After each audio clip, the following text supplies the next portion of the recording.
Welcome back to Bike Race Weekly. I am your host, Ryan Gerard, and I am here with my co-host, Rick Greenwald. So if you noticed, we decided to go behind the table this time for people who are just listening to audio. You can go view us on YouTube now at Bike Racing Weekly, but we are behind the table now instead of in front of the table. We're playing around with where we're at, better lighting. Better lighting. Better lighting. It's all about the lighting. Ryan, what are we drinking today? All right, so beer of the week. Beer of the week. We got a Lakefront Brewery Proper Porter. Proper Porter. It's still winter. Porters are a great winter beer, and this was my choice, so I think it's a pretty good one. Cheers. Cheers. I actually haven't tried this yet.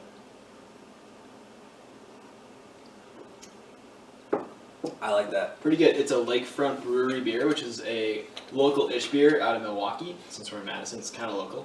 And I don't think Lakefront makes a bad beer, so I saw this and I'm like, this is going to be a good beer. Yeah. Yep, that was my general reasoning. I've been on like a whole kick with porters and ambers. Okay. I've been completely off of IPAs recently. What is the difference between a porter and an amber? It's a good question. I actually don't know. I don't know either. They just taste different.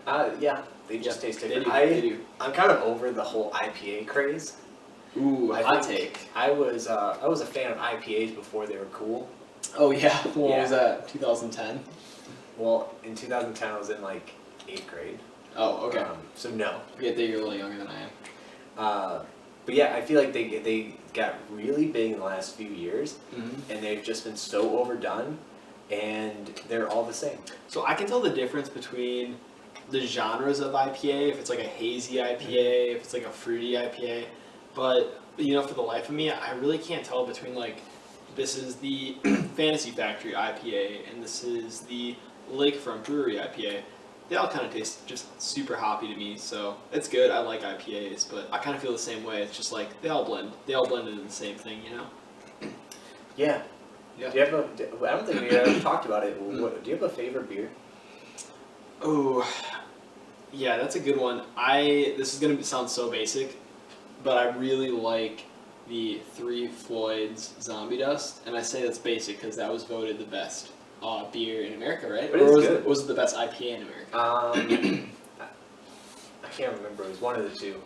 So that's really good, and then everything Three Floyds does is really good. I think that's probably my favorite brewery, and then I forgot what it was. It might have been I forgot. It was a Scotch ale. I love Scotch ales, so I forgot the brand of it, but it used to be at the bike shop that we worked at, and they had like this Scotch ale that was really good. That was probably my favorite for a while. It was like 10% beer though, so you'd have one, and it was like, that was enough. I need to try. Well, some believe that it's not a beer unless it's over 10. So I have heard through you, maybe some other podcast hosts who we will not mention. Yeah, it was on Trainer Road. It was on Trainer Road. Yeah, it was on but Trainer Road. I was actually, I think Coach Chad. I was thinking about this. I actually kind of agree with him. Okay. His logic behind it is that when he goes and drinks, he doesn't really want the quantity, but he wants like the beer. Yeah, if you want to get like a little bit of a buzz, you don't want to have to drink 12 Miller Lights. You know what I mean? So he goes buys like one of those like large beer that's like 12, 15%. I always wonder who drinks those. And then those. he kind of sips them. Okay. Like you know those like tasting glasses? Yeah. You can pour it in there and have like some of those, and just like one of those is like a full beer. To be honest, it's probably better for your calories as well. For sure, better for your calories. If you're just having you're like, I'm gonna drink tonight. The more alcohol, Kitty on the computer. Are we still recording, Ryan? Yeah, we're still recording. The more alcohol, generally the less calories, as long as you're not drinking the same quantity, if that makes sense. So like if I'm drinking one of these, if I want a little buzz for the night, and this is obviously for the viewers and the listeners over the age of 21, if I want a little buzz for the night, what I'll do is I'll drink something that's a little bit higher percentage. This is the thought process. And then, I'm not drinking as many calories because I get to where I want to go a little bit, maybe not faster, but like at a more concentrated level. Hey, Kitty. So yeah, I kind of get that thought. I think it's a good one. And I think for any training cyclist who wants to watch their weight a little bit, maybe it's better to go for the hard stuff, hit up the liquor, maybe the spirits as well. Just kidding, it's a dangerous idea. One thing I do a lot at home is the Moscow mules. They're super easy to make. Is it a mule if it's not in the copper container? I do have copper containers. Oh, so you're making mules. You know what it is that those get really chilled. Yes. And significantly makes it better. Yeah. Just because it gets so like chilled. Yeah, I definitely love agree it. with that. I love Moscow mules. What is when you're in season, it's July, you've been doing a lot of racing, you're kind of like, you're really cooking it. You've done a lot of racing by this point. What is your post-race beverage of choice? I'm not going to say beer, I'm going to say beverage. Beverage? Yeah. That's a good question. I'll bring like a Gatorade. Interesting. Like, I was thinking soda, what's your like a Coke. Okay. Oh, okay. Like Okay. a Coke. That sounds pretty good.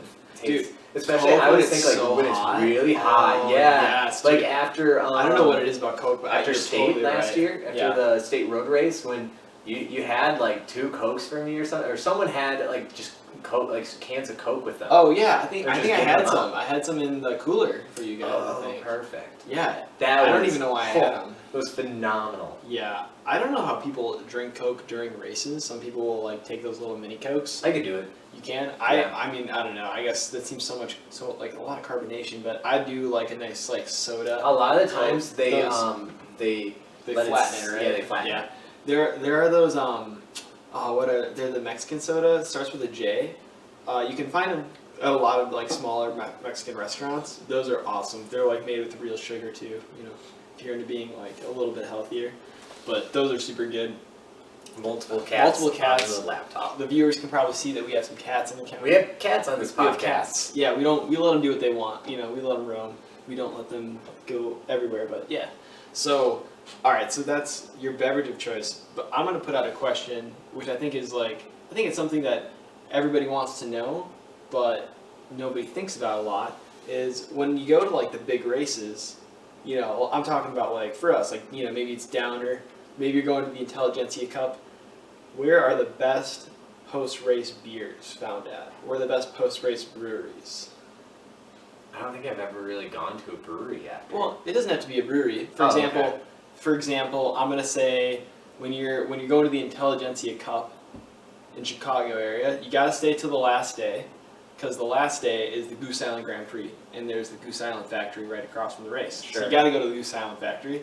At Downer Ave, you have to do the all-you-can-eat and drink with your free T-shirts. Yes. That is the best deal in cycling. Great deal, and all the money goes to the Super Premium. Yeah, Can you best explain deal that in deal? cycling. Explain the deal really quick. All right, so every single year at Downers Ave in Milwaukee, for those of you that aren't familiar, it's just slightly north of downtown Milwaukee, just a few blocks south of the University of Wisconsin Right on the Milwaukee lakeshore. campus. Yeah, Yeah. Just like it's only 2 or 3 blocks south of the Milwaukee campus. Yeah.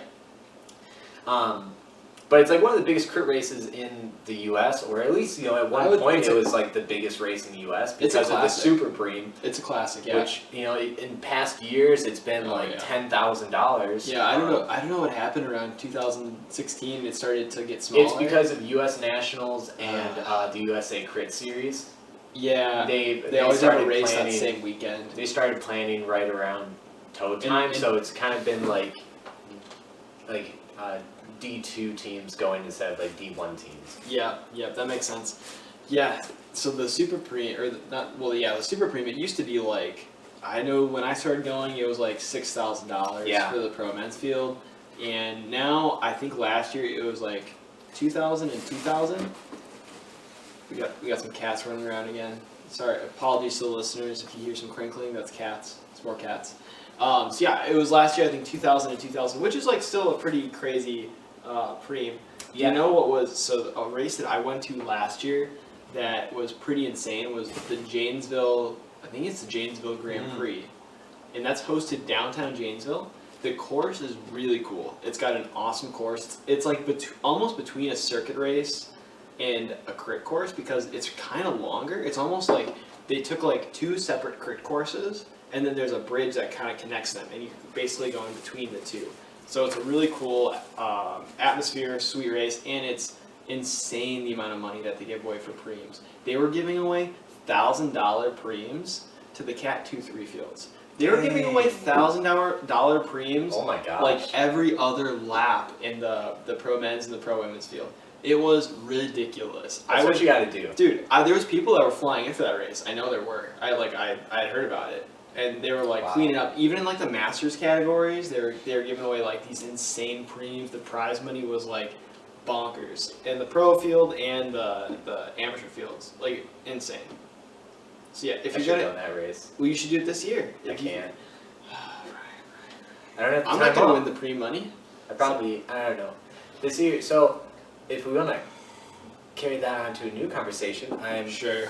because this year I plan on, I haven't yet, I'm going to, sometime before the season starts, I'm going to It's your get my, retirement I'm gonna- from pro cycling. from From pro, amateur cycling? From pro cycling, I'm going to announce my retirement. Okay. But no, I'm going to be, It's for gravel racing, right? yeah. I'm going to get my Cat 2 upgrade. Congrats. I have the points now, so I just need to Cheers. officially, like, Thanks you know, USA. upgrade. Thanks USA Cycling. Yeah, thanks for making it easier. Yeah. It's So- like it's kind of crazy. Some people are like bummed about it, and I feel like you're just like, heck yeah, I'm a cat I don't get too. why you should be bummed about it. It's such No, an accomplishment. It is, yeah. Also, too, I feel like even when you're telling your coworkers or your family at work that never's gonna go see you race, all they gotta know is, oh yeah, I'm in the elite field. Yeah. I'm in like the pro 1, 2, 3 field. Yeah. They don't have to know that you're like the 2. All they know is like, oh crap, Ryan's doing the pro race this week. He's pretty good. He must be pretty good at cycling. Or they like don't, to they be don't like, know that you're just hanging on. or like to be like when those people that do like bike and they've been to like one Toad race or something, and Yeah. then they ask you like, oh, are you racing this weekend at Toad? And Yeah. you're like, yeah, I'm gonna be racing. Yeah. And when they ask like, oh, what race? You could be like, oh, I'll be in the pro race. Oh crap. I mean, Oh like, crap.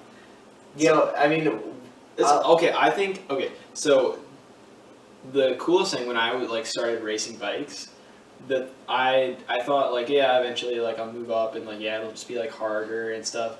But when you go to like a legit pro race, you know, I would say Toad has like a pretty legit pro race, especially the weekends where you've got like the announcers, you've got the call-ups, you've got 120 rider fields, like massive. It is like a crazy experience, like to be inside of those fields. I feel like for anybody that should be motivation enough just to get up to Cat 2 to try to like experience that once, even if you get dropped. It's like, hey man, you're at least like in the pro race. Like that's pretty sweet. yeah, and it kind of feels good going into those races with like zero expectations. So it's kind of like, you know, my goal, my first and foremost goal is to finish the race. Mm-hmm. Anything after that is great. If I get a top 20, like, whoa, you know, Dude, my if year you is get made. if you get a top 20, that's phenomenal. If I get a top 50%, I'd be if you pretty make excited. if you make it through the race, those If I- races are that's so true. hard. That's true. If I Yeah. made it to the end, that'd be an accomplishment. But that's Yeah. kind of the thing is like, It's amazing. You watch some races and you'll see people that get dropped in the first 5 minutes. Like Oh, that's yeah. that's how hard some of those races are from the gun, from the gun. especially like Waukesha. Oh well, no, Waukesha is a hard one, but there's harder ones than that. What do you think is the hard one? Tosa's harder. Tosa's 100%. harder. I don't Tosa's think always hard. Tosa doesn't look like a hard course because it's just a 4-corner course, but you don't realize how like narrow the roads are, and there's single file through the corner, maybe Yeah. like double. So if you get caught at the back, you're basically just like, you know, you're just doing a huge sprint out of every corner because the front is going so fast, and you just can't corner at like full speed. What I don't think is hard is Downer. Is Down- typically not hard. Downer is one of the courses that's not hard, not from what I've heard, not for me, not hard to stay in the race and make it to the end, very hard to win. Very hard It's to win. very, Yeah. very fast. Downer is like the queen stage of Toad. It's like, I think for you know, in cycling, you know, like the queen stage a lot of times is like the highest mountain stage, but for crit racing, it's the fastest stage. Mhm. It's the one that's got like, you know, the highest top speed, the highest finishing speed, and I would say that's probably Downer. Grafton is also extremely fast. That's like really fast finishing course because you've got a right hand downhill into the finishing sprint. Yeah. So you're basically just going full speed for about half a lap, which is That Downer little or scary. Grafton is a tough one to finish, but if you can get through like the last 5 minutes is the hard part. Or, like 5-10 minutes is the Yeah, hard part of that race. I think Grafton's kind of I feel like it's medium. It's not an easy course, but it's not a hard course. Yeah. Because yeah. there's turns, but all the turns are pretty wide, so you can kind of pedal through them if you need to, full speed. Like if you're gonna try to hang on to like and go, go into a race with little experience, that's probably a good one to do. Yeah. So It's also a race I've always done pretty well in. Yeah. The last You're on the 2 podium years. last year. Well, I think the last 2 years, I think I podiumed Grafton 3 times. Nope, 2. Yeah. 2 times I podiumed Grafton. I've got a question. So you do really well in sprints. Like, you're a good sprinter. Oh, and that's another good caveat to go into. Are you talking about a segue or a caveat? I thought they Or were a the same thing. Saviat? Saviat. Let's go with Saviat. It's another It's Saviat. another Saviat. I was going to talk about what I want my body composition to be for crit racing this year. And I think it's going to go a interesting. little bit different than what I've done in the past. I'm trying to be a meat machine. Big thick boy. Big thick boy. Thick boy nation. Big thick boy nation. Which, like, to normal people, I'm not going to be big by any means. You look pretty big in a bike race. Yeah, Because you're like 165 pounds or something. No, weighed myself this week 161. It's been like that's like the That's biggest. pretty close. Yeah, I was at like 162 for Toad last year. Oh, okay. I'm trying to flutter around 165 to 168 this So year. how are you trying to thicken your boy up? How are you trying to make yourself beefy? Working out. Oh yeah. You know, That's I'm good. actually That's a start. I'm actually partially working on my upper body as well, and a lot of core work. Okay. On I top feel like of that, that's important. on top of that, just like feeding myself. Yeah. I really want to develop my muscles, especially my legs. I want them to grow. Yeah. And I want to pretty much have the biggest FTP I can. Yeah. So I want to be a pure Drop watts. some thick boy bombs. Yeah. Thick boy watt bombs. So I want to be pure watts. Hot take. I think if you're trying, so like if you're training a lot on the bike and you're trying to gain weight, a lot of people I think will hit the gym. I don't know if I'm like a huge fan of that. Upper body doesn't matter. I mean, you could always work on your upper body. That doesn't. I would argue that. That doesn't impair your lower body performance. So I'm going to Unless- argue upper body strength here. Yes, yeah, you should work on your upper body. Some minor technical issues, but Ryan, I think we're all resolved, right? Yep. We're good to go. Anyways, what we were just talking about was, so yeah, if you're a cyclist, if you're doing a lot of crit racing especially, I recommend that, and Ryan does too, that you definitely should do some upper body training. I was going to argue why you should do upper body training. Yeah, I said my reasons, and what are your reasons? So the thing is, and when you watch like the NorCal cycling videos or the Great YouTube channel. yeah, or like the William Brothers videos, Also great YouTube channel. one thing, all of those guys are really good crit racers, and something they have in common is that they are like a bit bigger guys. Yes. And so like when you have like a bit of a larger upper body, that just gives you, like, you know, you have like a hula hoop around you. Okay? Correct. If you watch Justin Williams navigate through a pro crit field, he can pretty much just get in his drops, put his shoulders out, and just kind of like bump a little bit, not in an aggressive way, but yeah. So when you just have like a bigger stature, people look at you and they're either going to think, yeah, I can push this guy over, or I'm not going to be able to do anything to that guy because he's twice my size. Big dick energy, right, Ryan? Big dick energy. Big dick energy. That's So what I you're think going just for. having like a solid upper body just allows you to kind of keep that positioning, and people aren't going to try to move you out of the way. That's why for my off-season training, I just bench pressed all year. That's all I did. Oh, did you? Yeah, no bike, just No? bench press. Oh, okay. Can't you tell? So yeah, do some upper body work. I'm not a huge fan actually of doing a ton of lower body work. Like I don't do like any lower body. I do I'll- maintenance stuff, so it's almost like half weight. But besides that, I do not do. I did do some heavier squatting this week. Yeah. It's my off week. Yeah. I did some heavier squatting, but not much. I did 1 day of squats and 1 day of like single leg, like lifts. Yeah, all I do is a couple like low reps, low sets of heavy squats. That's like, I don't do a lot of high rep stuff. I don't see the point in that. Yeah, honestly, for all of your weight training, it should not be really anything more than 5 to 10. Right, because we're going for strength. You're going too. for strength. That those lower rep, higher load Right. is going to make the muscle denser. Yeah. Rather than doing high reps, it makes it bigger. And even if you weren't lifting weights and you wanted to gain weight and you're doing a lot of cycling training, just doing that training and eating more and eating in a surplus, you're probably going to gain some additional leg muscles, essentially. Yeah. I mean, that's what you saw last year, right? You actually, because your company pays for a DEXA scan, which Yeah. is like a high precision body fat analysis, which is normally kind of expensive, but you got to do one for free. Didn't you gain muscle in your legs, even though you weren't doing any weight training in your lower I gained body, quite a right? bit. Yeah, I gained quite a bit of muscle in my leg. So if you're just The one thing about that though, if you only do it from biking, you might gain a bit of fat from your upper body. that is true. If you're overeating to gain muscle in your legs, you're not doing anything to, for your upper body to gain muscle. But even if you're just in like a little bit of a surplus, that's still probably going to For sure. primarily go to your Yeah. lower leg muscles. And yeah, I mean, I think that's not a bad strategy. And in general too, I'm not you've only got so much time in the day, especially for like the person that's training between 8 or even 6 to 12 hours.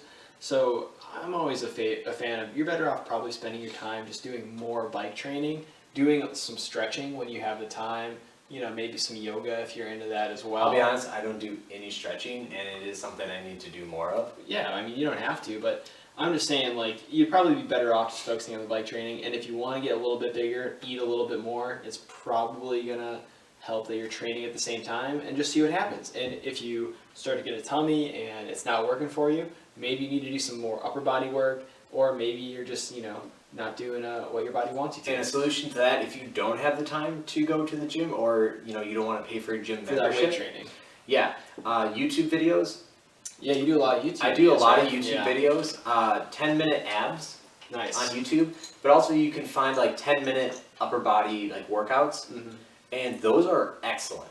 And If you have 10 minutes to Right. do like body weight like push-up exercises, Yeah, and you stuff, don't need like weights. You can do a lot do not need of body weights. weight stuff. you can get a lot done with just body weight. Yeah. So yeah, big fan of that. I think too, like, you don't necessarily have to train your body. Like, if you're an amateur cyclist and you're doing a lot of crit racing, I don't think most people aren't to the point, I think, where they have to like change their body type in order to get better at it. I think you could most people can just continue training and become a better cyclist. Like the more you train, the faster you get if you're doing things right. So like, just because you're 135 pounds and, like you're a small guy and, crits aren't like great for you, if you just, regardless of if you eat more or want to gain weight, if you just keep training, you'll probably get better at them.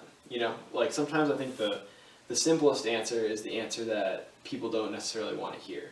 I think the hardest thing too is, people look at like the weight they're currently at and the FTP they have. So like right now, my current FTP is 306 at about 72 kilograms. Okay.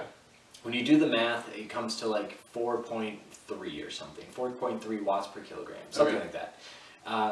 And then a lot of people think, well, what if I was 155 pounds? Or like, what if I was 150 pounds? Mm-hmm. And then you calculate it and you're like, oh my gosh, I could be 5 watts per kilogram if I was 150 pounds. Right. I think that's where people think like, I should start losing 10 pounds. Right. If you When a lot of times that's the worst thing you could do. Also, if you look at a lot of the guys that are like super good crit racers, like just powerhouse, win sprint, they'll go in the breakaway, they don't have a super good watt per kg. Like, they don't need one. They're not going They uphill. do. No, they do. It's just that they've done the opposite thing where instead of losing 10 pounds, I'm going to keep on my current trajectory, gain 2 to 3 pounds, but with that 2 to 3 pounds, I'm going to gain 40 watts. Well, my point is, it's not that they have a bad watt per kg. Like, not at all. A lot of those guys... It's just big watts. A lot of those guys are probably still north of 5, but when you're looking at somebody that's like super skinny and they're like 130 pounds, like their raw watts, their raw FTP is probably not that high. The raw FTP is typically not high. Right. Even at the highest level, like Chris Froome is an outlier where his FTP will be like 425, But he's 450. a tall guy. He's a tall guy. A great time trialist. But And like, that's, if you look at like Adam Yates and Simon Yates, their Right. FTP is probably around 400, maybe Right. less than 400, but they're so light that they can't put out that kind of power. But when they go uphill, it's more about weight, less about the raw wattage you can do. Yeah, exactly. So that's why, like, you know, you can't compare yourself to World Tour riders because it's like they do a completely different sport. If you are doing flat four-corner crits, it is about pure, like, It's raw wattage and pure not power. about power to weight. Yeah, top end speed and then Yeah. finishing speed. How as well fast too. can you go Yeah. in that straightaway is more important than how fast you can go uphill. Oh yeah. Sorry. Yeah, we're good. Cats are always around here somewhere. So yeah, Ryan, we talked a lot about, you know, like what weight you should be at. You were gonna say something about the Williams brothers YouTube channel. You're watching some of their recent videos. Yeah. Big fan. Nation's #1 Beast, I think, is the YouTube Nation's channel. #1. They started doing Voiceover commentary. voiceover commentary. We Yes. should start doing that. We should start doing that. That's a We good idea. should, because we copy everybody. Oh, speaking of which, That's how we. this year they are on the USA Crits calendar teams, They- like the D1 teams. So last year, I think they did a select number of races, mostly I think in the second half of the season. But this year they're doing They're doing all of them. every race. Yeah. So which That's is going to be very cool to worth see. watching. Like, if you're thinking about getting like the Crit TV thing, USA Crits TV, which I am a member. Legion of Los Angeles Yep. is completely worth getting that. Like that Watching, package. they're. I think everybody would agree that they're currently the best. They are by far the By best. far the best. And we're actually in the next week or two, because we're getting pretty close to the beginning of the National Crit Series season calendar, the beginning of that. We're gonna actually do like a little bit of a preview show. Yeah. So you know, if you're listening, you know, definitely tune in to one of those episodes. I think it'll be pretty good. But I think everybody would agree that they're right now the best crit team, and Yeah. the way that they race, the strategy that they have, you can watch it and it's impressive. But then you hear them talk about it, and like the way that their team thinks and how they're all on the same page, very impressive. And they just took on Elevate KHS, which is a pro road team. I think they're at the continental level. I don't think they're a pro continental team, but they actually just took on that team, who's one of the best teams in the U.S., and beat them in And dominated them. four-corner crit. Like, Yeah, they didn't just beat them, they dominated. I mean, they they- took first, second, and fourth. pretty handily. Yeah, they pretty handily beat them. So that was like super impressive to watch. So yeah, it's really cool. I can't wait to watch the crit season this year, the USA crit season. I think, and again, we're going to talk about this in a preview show, but I think USA Crits has been really great at starting to build the series up and becoming a more professional series, if that makes sense. Like, it just seems like way more clean cut. There's way more teams in it. All the teams that are in it seem to be better established and better organized. When USA Crits came back, and I think their re-entry as a series was 2018, there was only, I think, a couple teams that seemed like really dedicated to racing the entire series. Now I think you have like most of the teams that are very dedicated. They have like a good backing, and I think it's going to be a really interesting year watching, you know, like the lead-out trains battle, all these teams go back and forth, all the tactics unfold, so I'm super excited for that. Yeah, you know, it used to be UHC that had the train, and now I think we're going to quickly see Legion be that same like dominant force in every single crit race. Right, but I think the one difference is Legion has a lot of horsepower in their breakaway riders as well too. They've got the national time trial champion Corey Lockwood. He's on their team, so he's a lead-on man as well. But when you got a team that can put riders in a breakaway and be strong, and you've got a team that can line up the lead-out train and just like cook everybody for 5 laps, and then have Justin Williams be the one that's like finishing the sprint, they're going to be a hard team to beat. I honestly wouldn't be surprised if they swept the series. Yeah, you know, and I think like Cliff Bar has been the dominant team in the past few years. This year, I think it's going to be a really good battle between the two. Super good battle. I think Cliff Bar has a really good team, and I think they've got a good mix of experience with Kevin Malherbe, Zach Allison, Connor Malherbe, and a couple of the other, elder statesmen on the team. Not that those guys are old, but then you've got also some younger, faster talent, like in Owen Gillette, who's been kind of around the crit scene, and he's won a couple big races in the last couple of years, but he's still a relatively young rider. So I think it'll be interesting to see where he's at this season, along with these other guys that can win races. So I'm very excited for the series. I'm a USA Crits TV member, so I get live access to all the races. So we'll definitely be tuning in to the Birmingham Hammerfest on March 14th. Oh yeah, I'm actually super pumped for that. Oh, I can't wait. And we're also going to do like a companion episode. I think that's what we're going to do. We're going to watch the episode, do a little podcast at the same time, and hopefully that's cool because I've seen it done on a lot of other shows. You know? Yeah. A lot of our ideas are just, we're just replicating what people seem to like the most. All right, we are just about at the end here. All right, are we ready to wrap it up? We are ready to wrap it up. Anything grinding your gears? I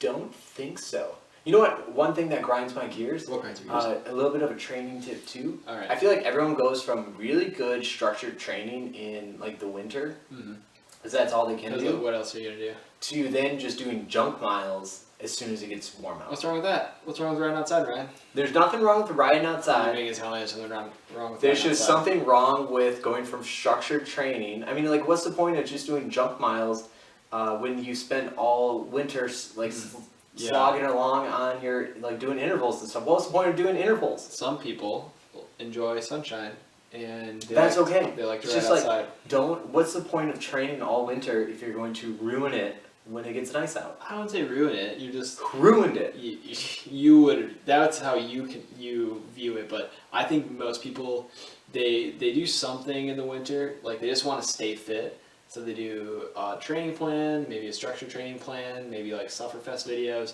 because they're just like, I don't want to get lazy and I want to be able to ride my bike when the weather gets nice. So the weather gets nice and they still put in miles and they're not like training, but they're still like fit, so they can go out and do their centuries and their, like big rides and hang with the groups because that's all they were training for, dude. My hot take is training is done indoors. Recovery rides and group rides are done outdoors. I would say you're a booby pants and you just love to train indoors. Well, cheers. Well, you can find us on YouTube at Bike Racing Weekly now. You can find us on Facebook at Bike Race Weekly. The same thing goes for Twitter and Instagram. We have been pretty good about doing this once a week, so we are back to being Bike Race Weekly. Back to being Bike Race Weekly. Consistency. Catch all of our content coming up for the USA Crits Calendar Series. Going to be really exciting to watch some of those races, and we'll definitely be doing some podcasts to cover the upcoming season and the races as they happen. All right, well, I think that's it, Ryan. So with that, we'll see y'all next time.